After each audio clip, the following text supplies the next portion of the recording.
governador do estado, Mauro Carles, decidiu liberar geral o comércio, indústria, serviços não essenciais, tudo. Aí no estado do Tocantins, que estava em larga medida funcionando de forma escalonada desde o dia 4 de abril, quando ele fez esse decreto de isolamento social. Então, 30 dias depois, pouco mais de 30 dias depois, o Mauro Carles decidiu liberar geral. Na verdade, isso é liberar geral mesmo. Apesar de ele, no decreto publicado ontem, ele recomendar aos prefeitos, ora, a população vai entender que é uma determinação do governo, apesar das competências constitucionais, ou seja, o prefeito não pode mandar o comerciante fechar o seu armazém. Quem manda isso é o prefeito, não é verdade?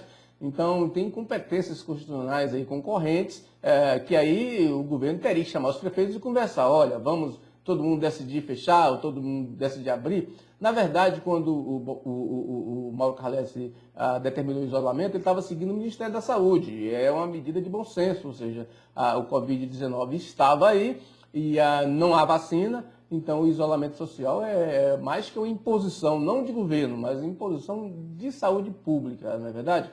Mas ontem o Mauro Carles decidiu, ouvindo um comitê, ou seja, o governo tem um comitê sobre isso, e decidiu acabar com as restrições, inclusive com participação, que é um dado curioso, né? Participação do presidente do Tribunal de Justiça.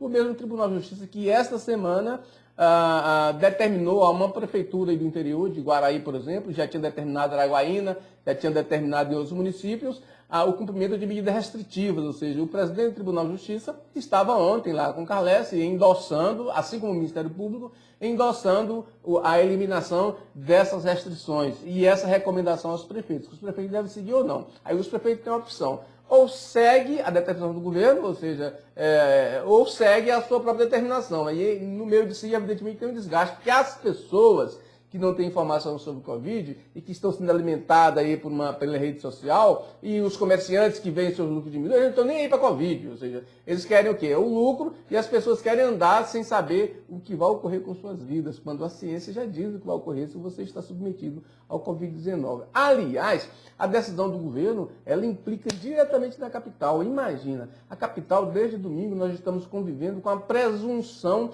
de que já há evidências de contaminação comunitária em Palmas, ou seja, não se sabe mais se é de pessoa que veio ou de onde, já está uma contaminação comunitária. São evidências que evidentemente vão ser confirmadas, porque uma pessoa aí foi contaminada e não viajou, não saiu daqui, não conviveu com pessoas que estavam contaminadas. Então, veja bem, já há em tese uma contaminação comunitária. E aí o governo libera tudo, ou seja, o comércio vai abrir normalmente, todo mundo pode ir para as ruas, pode ir para os parques, pode ir para a praia, pode ir para os botecos, pode fazer o que quiser, aglomerar onde quiser, não é verdade? Então, se isso vai o quê? Se há uma contaminação comunitária na capital, que já tem 16 casos confirmados, então, e a tendência disso é agravar, mas aí o governo diz que o Tocantins é o único estado do país que não tem nenhum óbito. Ora, veja bem, nós estamos no começo da crise. Para você ter uma ideia, no Brasil, em uma semana, o número de mortes aumentou, 775 pessoas morreram em uma semana, ou seja, dos 553 lá da segunda-feira da semana passada, para esses 1.328 de ontem, são mais de 700 pessoas, um avanço de 140% no número de mortes. É nesse momento que o governo do estado decide, por intermédio desse comitê da crise, decide, neste momento em que o Covid, como é notório pelos números, está crescendo, via de subida, ele decide afrouxar as regras, ou seja, dar uma contribuiçãozinha, já que não temos mortes ainda,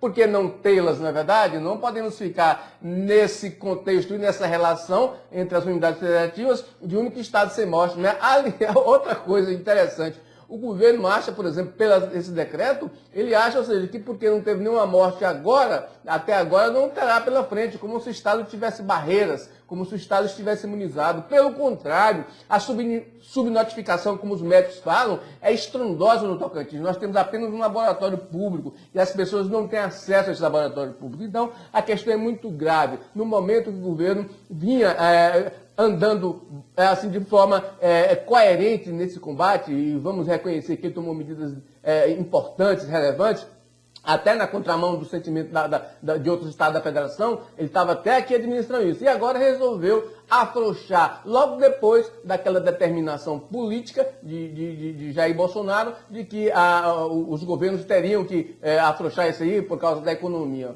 Bom, vamos ver o que acontece, que Deus nos ajude, na verdade, que nós continuemos aí sem óbitos desse Covid, o que eu acho muito difícil, porque o Covid está avançando no Brasil. O Ministério da Saúde diz que o pico será entre maio e junho, ou seja, nós viemos bem até agora, educando a população em parte, e agora vamos afrouxar para daqui a 10, 15 dias termos mais mortes e aí sim voltarmos ao status anterior.